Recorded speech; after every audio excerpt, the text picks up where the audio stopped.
The Godfather casting, especially for the character of Vito Corleone, was difficult because he was meant to be an older, really Italian-American person because the story was set in New York.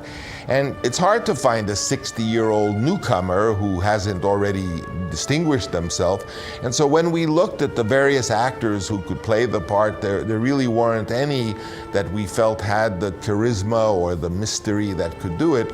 So I concluded, who are the two greatest actors in the world, or the three greatest actors in the world who are vaguely the age to play it? And we concluded, well, there was Laurence Olivier and there was Marlon Brando. Laurence Olivier was British with a British accent and was actually quite ill. And Marlon Brando was only 47. But Marlon Brando had another problem. Hey,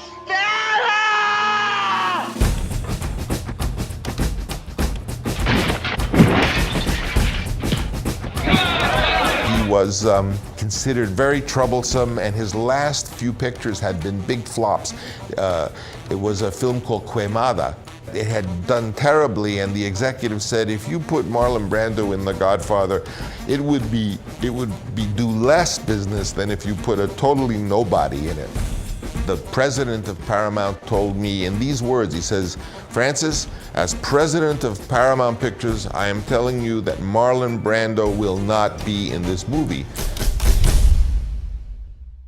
Well, at that point, I remember I just fell off the chair and lay on the rug and say, well, if I can't even pursue the few ideas I have, you know, what do you expect of me? So they said, all right, we'll give you 3 conditions for Brando to be in the picture. Number 1, he must do a screen test.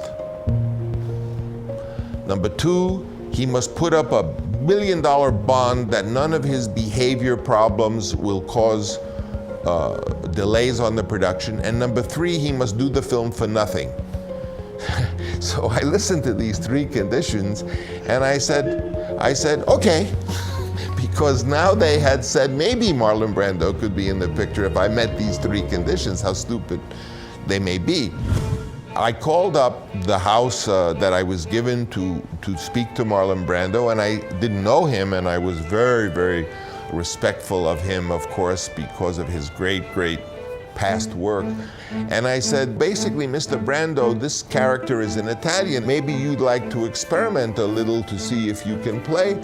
Yeah, you're right. Maybe we can see how I would do it. He didn't know he was doing a screen test. He just was experimenting. I said, we have to be like ninjas. We have to go to Mr. Brando's house, don't make any noise, and we'll just sort of photograph him experimenting to be an Italian.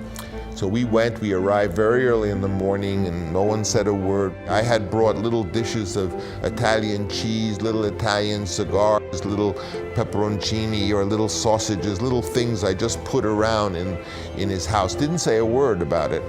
And he came out, he had long blonde hair. He was very, he was, as I said, only 47. He was quite a handsome young man. And as he came out, in a beautiful Japanese robe, I remember.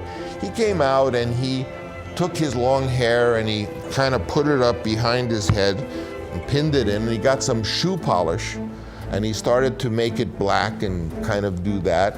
And then he put a white shirt on, and I remember he took the white shirt and he was taking his collar, interesting about little seeds of a character, and he started to bend the end of the collar and he said, those Italian guys, the collar is always bent. And he even said, oh, maybe his voice should be very hoarse because he's shot in the story in the throat. He was talking like this. Like that, not saying anything. And meanwhile, we were photographing this. So he reached down and took a little of the cheese and nibbled, and he took the little cigar and he didn't light it, but he kept going. He even took some Kleenex and he put it into his mouth and said, and he said, those guys look like bulldogs. And it was a miracle because the character was growing out of this.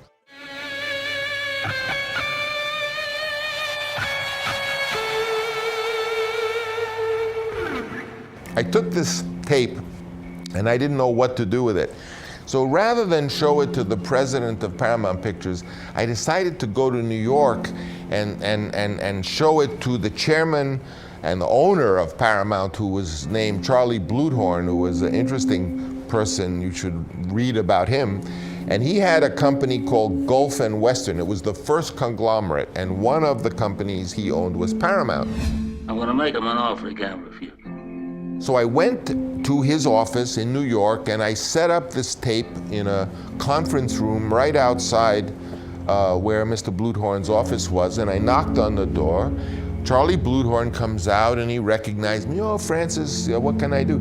I said, well, look at this. And I turned on the tape recorder, and there is Marlon Brando with this long blonde hair rolling it up. And Charlie Bluthorn said, no, absolutely not. Marlon Brando, ah. And as he watched and saw this transformation, he said, that's incredible. That's incredible. And as at that moment, I knew that I had Brando in the part. And of course, they didn't make him do a bond for his behavior, and they didn't pay him very much. But in fact, he got the part, and of course, Brando, to this day, is thought of for that role.